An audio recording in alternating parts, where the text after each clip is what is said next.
Right. Hello everyone, myself Shruti.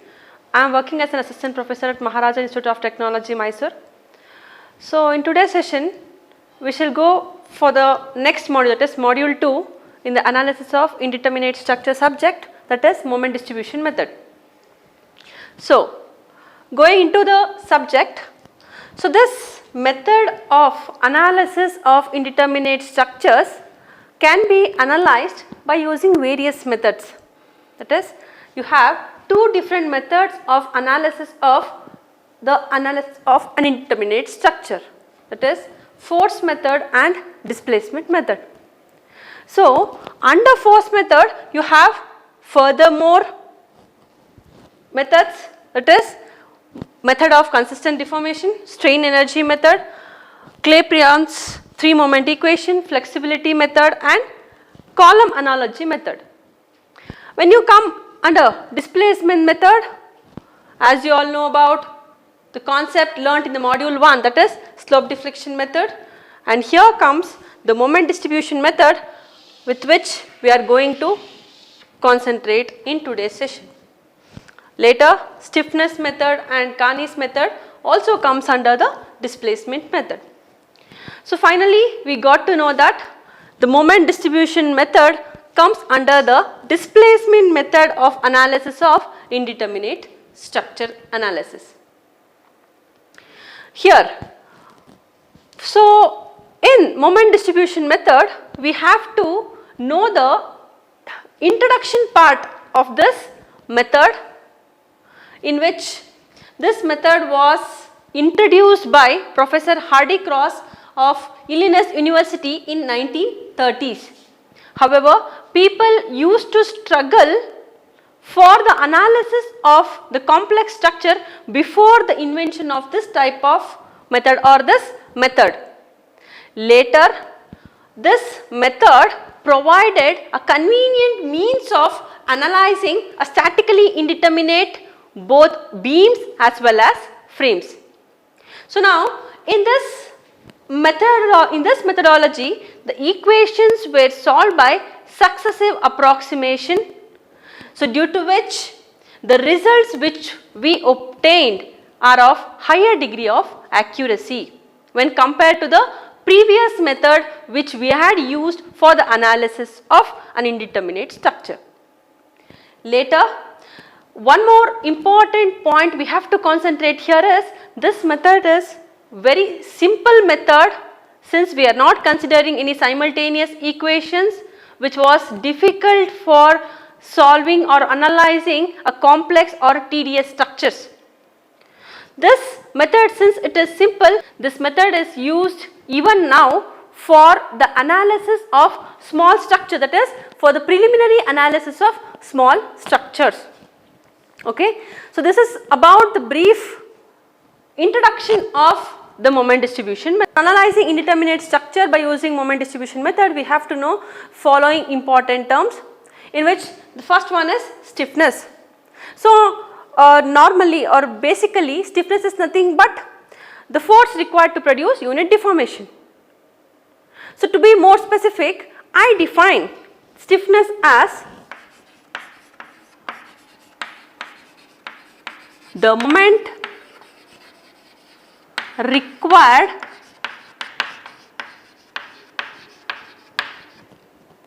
to produce unit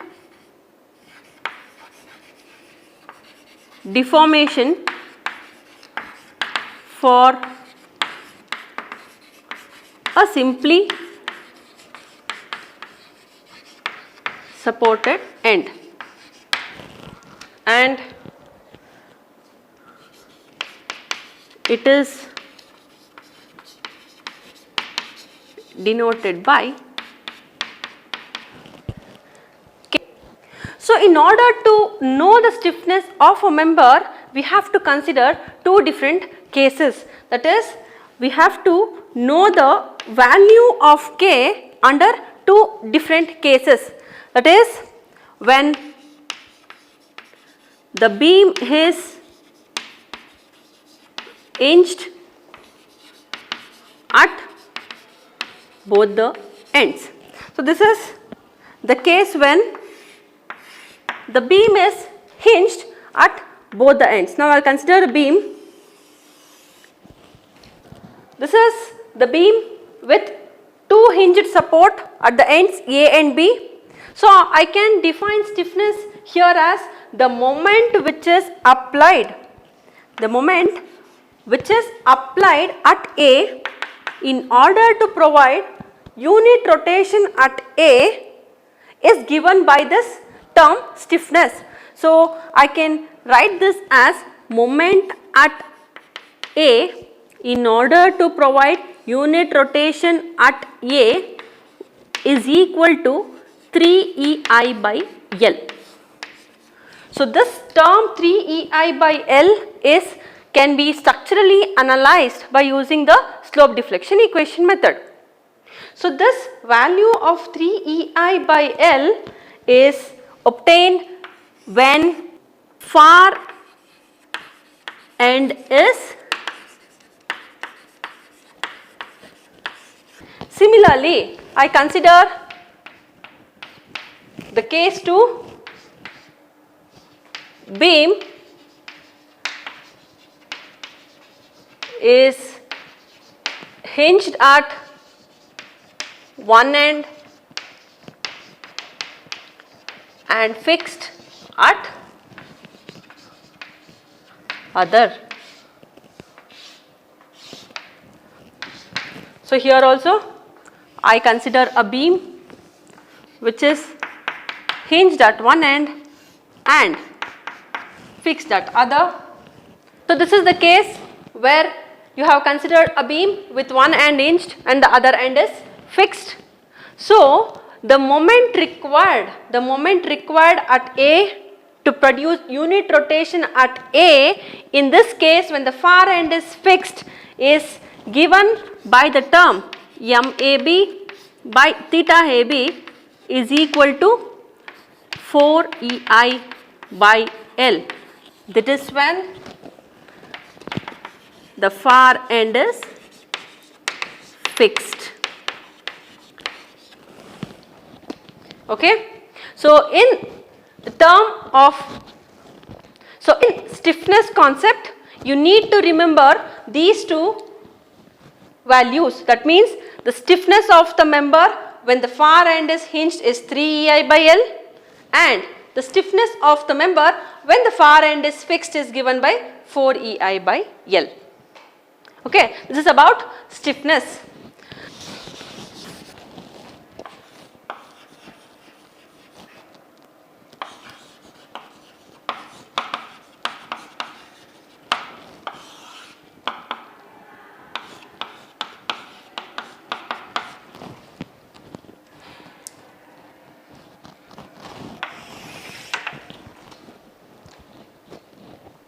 So here the second term you have to know is about the carryover factor. So whenever a moment is applied at any end of a beam, then fraction of the moment is transferred to the other end. That is what the concept involved in the carryover factor. Let us consider case 1 in which you have a beam with hinged support at one end or the near end and fixed support at the far end. So whenever the moment M is applied at A, that is near end, some amount of moment is transferred to the other end. That is what the concept involved in carryover factor. So what is the amount or magnitude of the moment transferred to the far end is to be known. So I can define carryover factor here as the moment which is applied at the near end induces the moment equal to half the moment in the far end. That too if the far end is fixed only. Then this is about the magnitude. What about the direction? So the magnitude is equal to half the moment applied at the near end. So what about the direction of the moment induced? The direction of the moment induced will be the same as the moment we applied at the near end. That means if the moment is applied in the clockwise direction, the induced moment will also be in the clockwise direction, but the magnitude will be half the moment induced or applied in the near end. Okay, this is about the carryover factor when the far end is fixed. Here one important concept or thing we have to keep it in mind is the carryover factor or the moment will be induced in the far end only when the far end is fixed. What is the case when the far end is hinged? So this is the case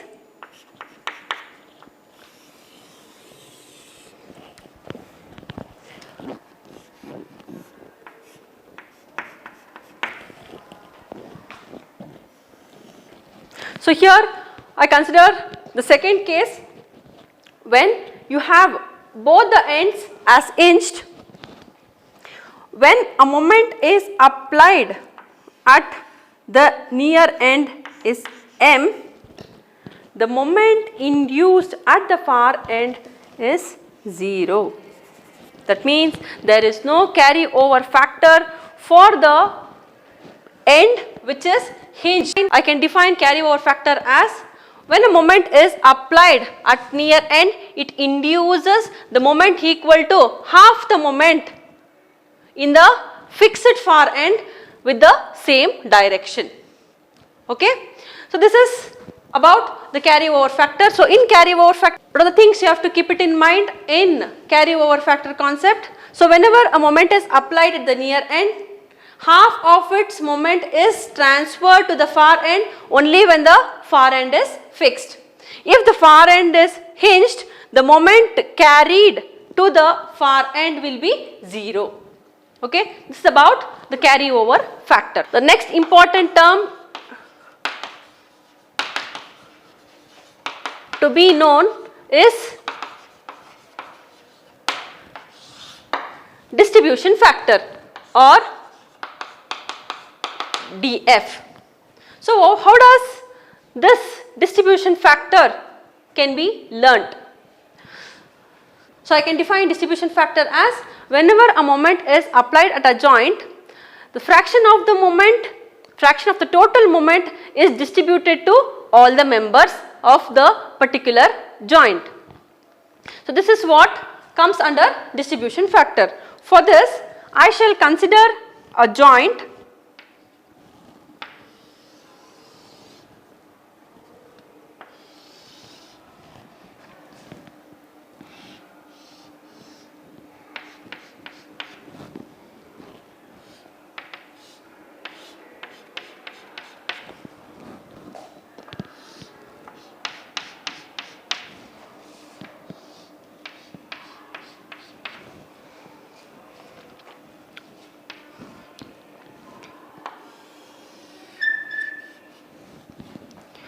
So this is the joint at which the moment is applied, which is M.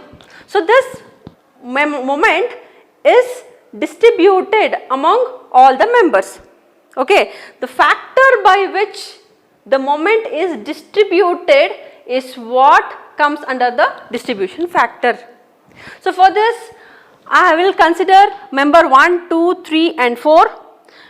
Each member is subjected to EI and length .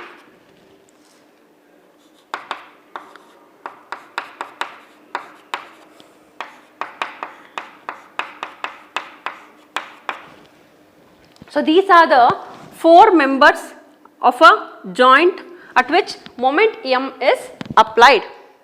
So now for each member the moment has to be calculated, that is moment, the fraction of the moment which is distributed for each member has to be calculated, for which we have to consider stiffness, that is K. So we need to calculate the stiffness of the joint. However, the stiffness of the joint K is given by sum of the stiffness of all the members 1, 2, 3 and 4. Okay.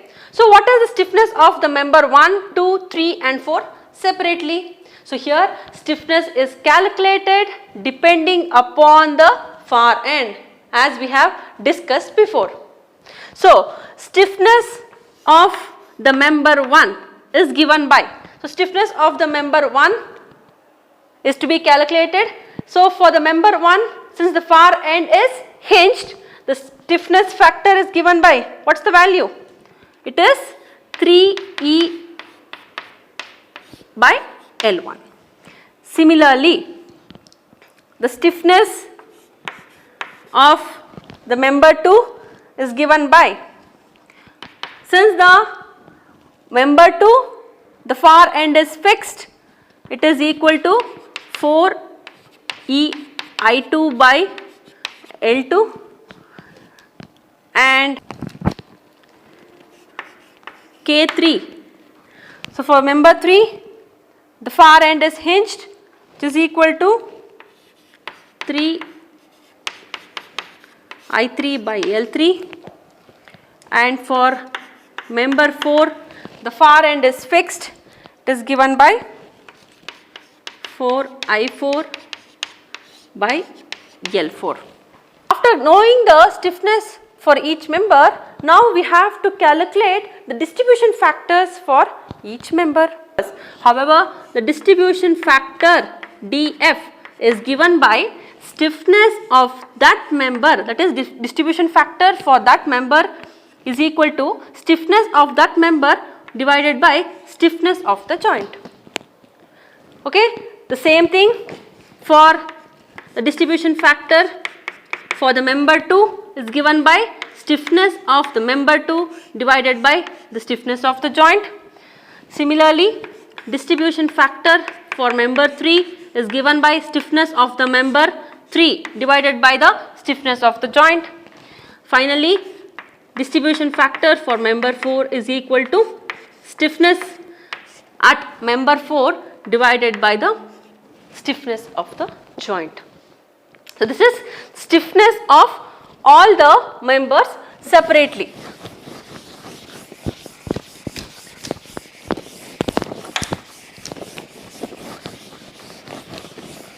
After knowing the distribution factors for each member, we can easily calculate the moment at each member. It is a fraction of moment which is transferred to each member, that is the moment M1, it is the moment transferred to M1 is equal to distribution factor at 1 into overall moment which is applied. Okay, that means the fraction of the moment is transferred to the member 1 and that is equal to dF1. Okay, similarly, the moment M2 is given by dF2 into M. That means the fraction of the moment transferred to the member 2 is nothing but dF2. Okay, that can be by using this fraction of moment we can calculate the moment at member 2. Then comes M3, distribution factor at 3 into the moment applied, M4, distribution factor 4 into M. This is what the concept involved in distribution factor. So by looking at this, we can define distribution factor as, by knowing this, now we can define the distribution factor as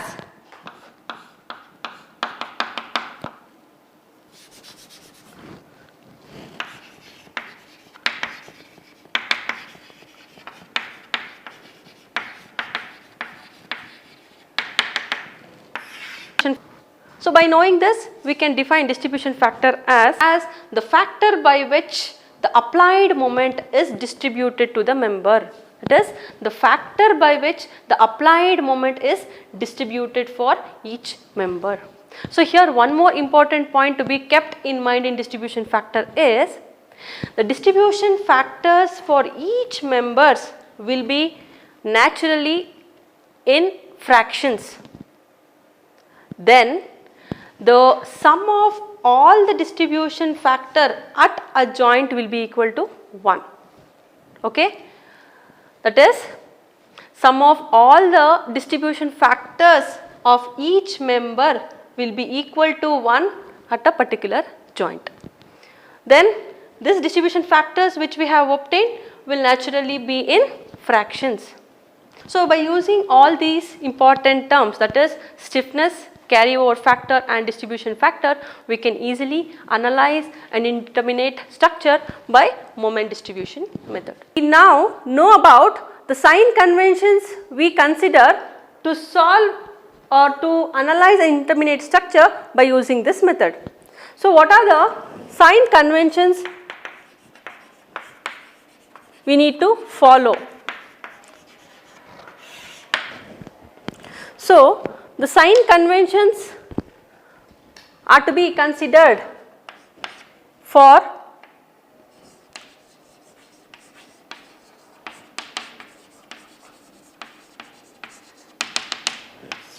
support moments.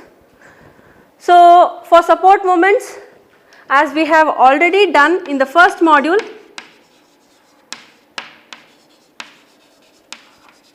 clockwise moments are considered positive and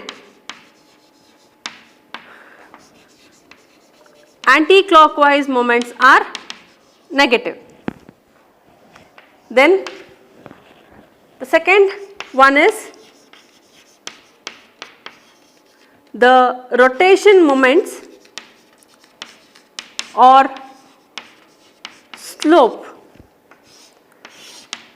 So even for the rotation moments and slope,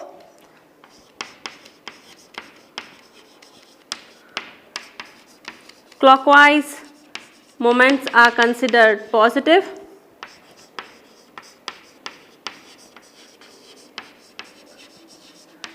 and anti-clockwise moments are negative. So in this particular method, we will come across one more term for which the sign convention is to be considered, that is sinking or settlement. So even for this case, we need to know the sign conventions to be used to solve the problems. So before going to that, we shall first know the moment of the settlement which is considered for considering the sign convention, for which I will consider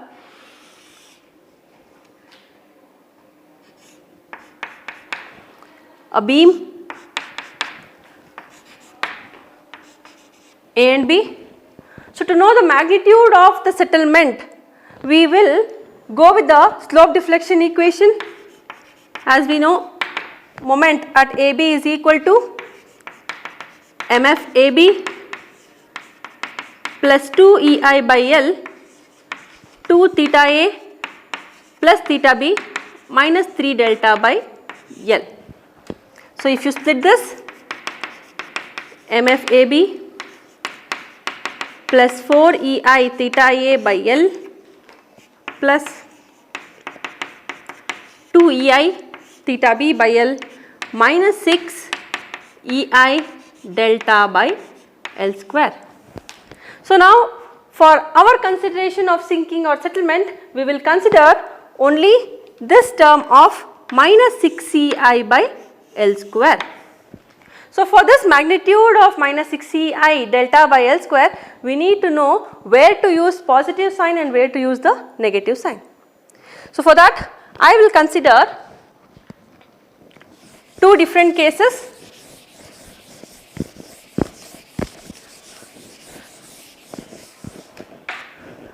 So for for this I will consider two different cases.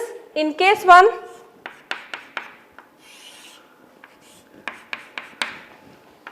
I have considered a beam AB which is fixed at both the ends. So, in this case I consider the settlement for B, that means the beam, the support B is settled or is synced by an amount delta.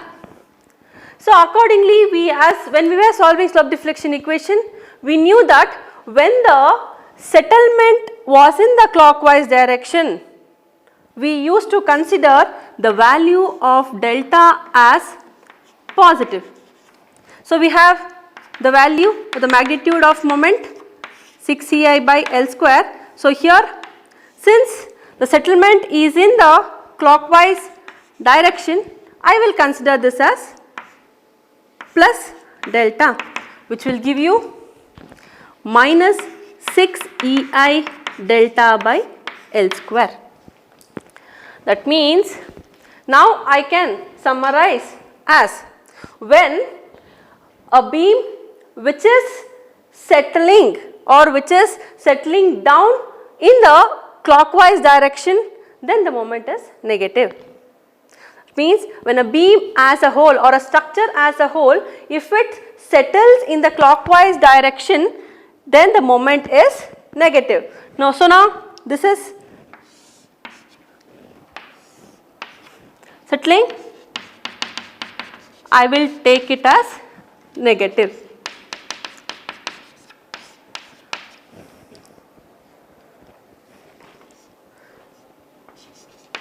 So, the sign convention used in this case is when the structure as a whole settles down in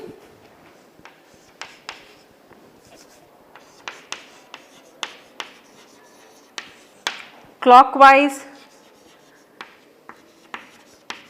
direction, or in other words, I can also state this as when the right support sinks with respect to left support, then the moment is negative. That is, if the right support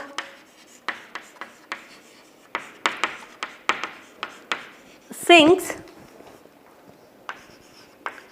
with respect to the left support, then the moment considered is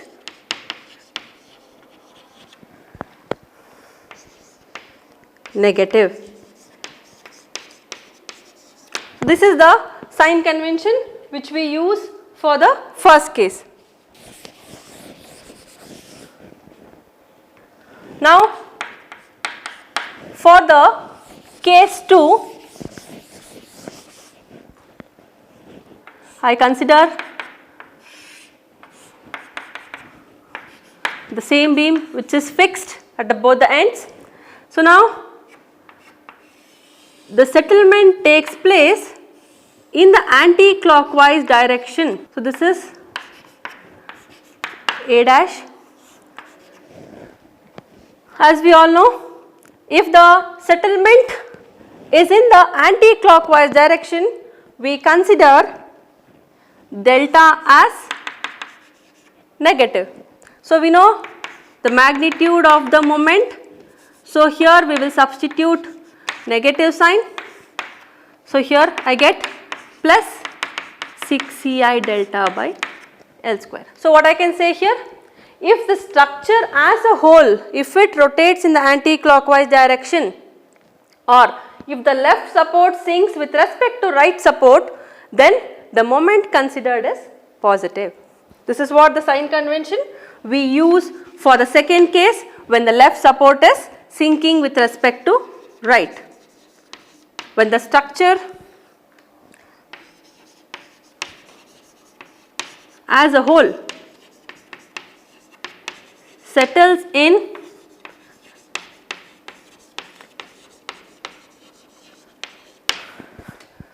anti-clockwise direction, or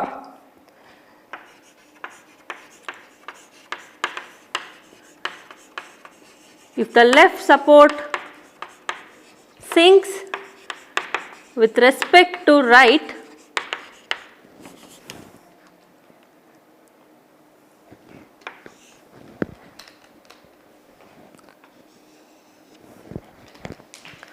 then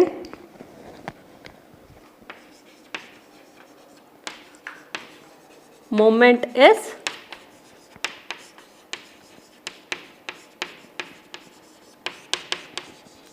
positive.